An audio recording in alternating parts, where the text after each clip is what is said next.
Hey everyone! Have you ever noticed how much everyone loves Japanese anime, movies, and TV shows? It's not just about entertainment, it's a huge part of Japan's economy. Look at these numbers.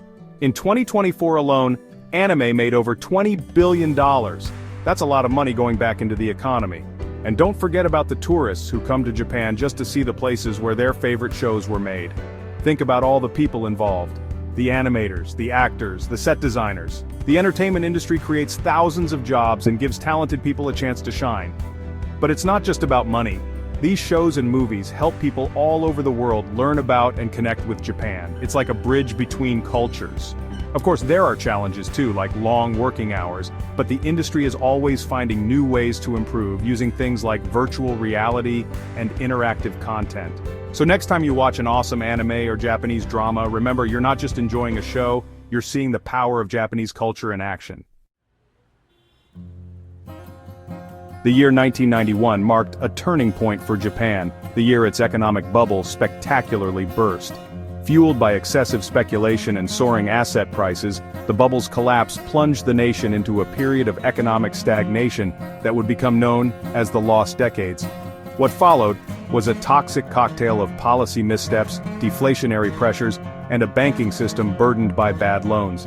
The once lauded Japanese model, characterized by lifetime employment and keiretsu conglomerates, seemed to have run its course. Businesses, hesitant to invest or innovate, clung to outdated practices, while the government grappled with mounting debt and a rapidly aging population. Despite various attempts to stimulate growth, Japan struggled to break free from the grip of deflation and low growth, its economic engine sputtering like a car running on fumes. Check. In 2012, Shinzo Abe, Japan's longest-serving prime minister, swept into power promising to revitalize the stagnant economy. His ambitious plan, dubbed Abenomics, rested on three arrows: aggressive monetary easing, flexible fiscal policy, and structural reforms.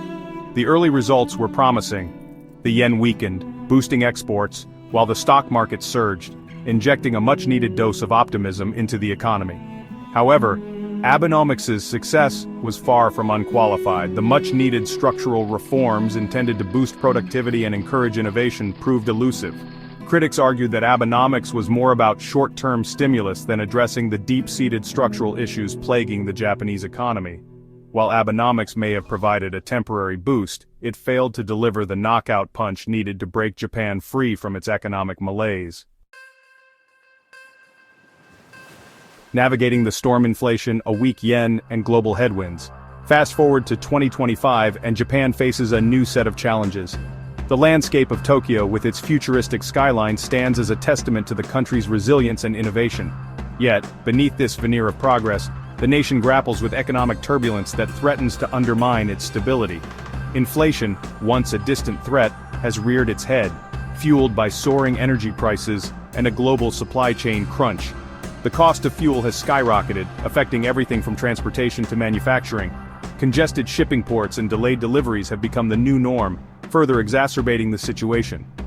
Businesses are struggling to keep up with the rising costs, and consumers are feeling the pinch as prices for everyday goods continue to climb. The war in Ukraine and geopolitical tensions have added further uncertainty to the global economic outlook, casting a long shadow over Japan's export-dependent economy. The conflict has disrupted trade routes and created a ripple effect that has been felt across the globe.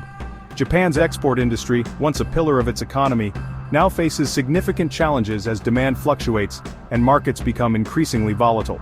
The once weakened yen, a boon for exporters during Abenomics, is now contributing to rising import costs, squeezing businesses and consumers alike. While a weaker yen initially helped boost exports by making Japanese goods cheaper for foreign buyers, it has now become a double-edged sword. The cost of imported goods has surged, leading to higher prices for everything from raw materials to consumer products.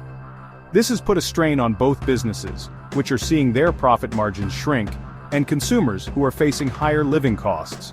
The Bank of Japan, having exhausted much of its monetary policy ammunition during the Abenomics era, faces a delicate balancing act. With limited tools at its disposal, the central bank must navigate a complex economic landscape. It must find ways to stimulate growth without exacerbating inflation, a task that becomes increasingly difficult as global economic conditions remain uncertain. Raising interest rates to combat inflation risks stifling economic growth, while maintaining ultra-low rates could further weaken the yen and exacerbate inflationary pressures. The central bank's decisions are being closely watched, as any misstep could have far-reaching consequences. The challenge lies in finding the right balance between curbing inflation and supporting economic activity, a task that requires careful consideration and precise action. Japan, like many other advanced economies, finds itself navigating a narrow path between economic stagnation and runaway inflation, a precarious balancing act with no easy answers. The stakes are high and the margin for error is slim. As policymakers grapple with these challenges, the future of Japan's economy hangs in the balance. The decisions made today will shape the economic landscape for years to come, and the world watches with bated breath as Japan charts its course through these turbulent times. The demographic dilemma, an aging society's innovation imperative. Underlying Japan's economic woes is a demographic time bomb. The country is experiencing a significant shift in its population structure, with a growing number of elderly citizens and a declining birth rate. This demographic shift is creating a unique set of challenges that require innovative solutions.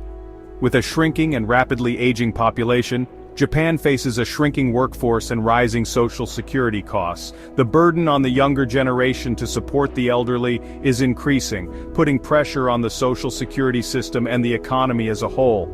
This situation is further exacerbated by the fact that fewer young people are entering the workforce, leading to a potential labor shortage in the near future. The country's once vaunted education system, which played a pivotal role in its post-war economic miracle, is now grappling with declining enrollment and a shortage of skilled labor. Schools and universities are seeing fewer students, and this decline in enrollment is affecting the quality and availability of education.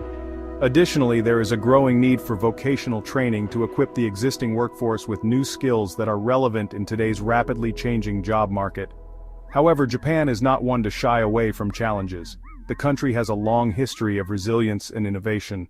In response to its demographic challenges, Japan is turning to technology and innovation to find solutions.